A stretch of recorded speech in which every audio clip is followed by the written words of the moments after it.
शहजादी दिन में अपने वालिदैन के पास रहती, शाम को बंदर के महल चली जाती। उसके चेहरे पर खुशी वाज़ेह थी। बादशाह मुतमईन हो गया, मगर मलका के दिल में खटक बाकी रही। एक रात मलका ने हकीकत जानने के लिए चुपके से बंदर के महल चली गई। इत्तेफाक से दरवाज़ा खुला हुआ था। वो चुपके से अंदर दाखिल हुई। शहजादी के कमरे से बातों और हंसी की आवाज़ें आ रही थीं। अंदर झांका तो मलका हैरान रह गई। वहां एक खूबसूरत शहजादा बैठा था। पलटने लगी तो उसे कमरे के कोने में बंदर की खाल पड़ी हुई दिखाई दी। उसने सोचा, अगर ये खाल जला दी जाए तो शहजादा हमेशा इंसान ही रहेगा। वो खाल लेकर महल आई और उसे जला दिया। उधर शहजादा दर्द से तड़पने लगा और फिर अचानक गायब हो गया। शहजादी परेशान होकर पहुंची तो देखा खाल जल चुकी है। वो फरियाद करने लगी, माँ से शिकवा किया कि उसने उसका घर उजाड़ दिया।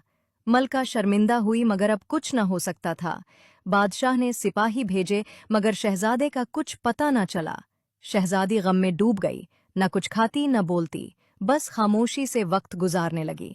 चंद दिन बाद वो चुपचाप घर से निकली और जंगलों में शौहर की तलाश में निकल पड़ी। एक रात एक दरख्त के नीचे बैठी हुई थी कि ऊपर से चकोर और चकोरी की बातें सुने।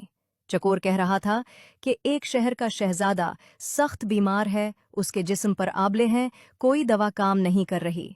चकोरी ने पूछा, इलाज किया है? चकोर ने कहा, सिर्फ बाबूना की जड़ी बूटी और संदल 40 दिन लगाई जाए तो शिफा मुमकिन है। शहजादी ने सब बातें सुन लीं। सुबह होते ही जंगल से बाबूना इकट्ठा किया, नकाब पहना और मशरिक की तरफ चल पड़ी। कुछ दूर जाकर एक शहर आया जो सोग में डूबा हुआ था। मालूम हुआ कि वहां का शहजादा करीबल मर्ग है। शहजादी ने दवा के सामान खरीदे और शाही महल जा पहुंची।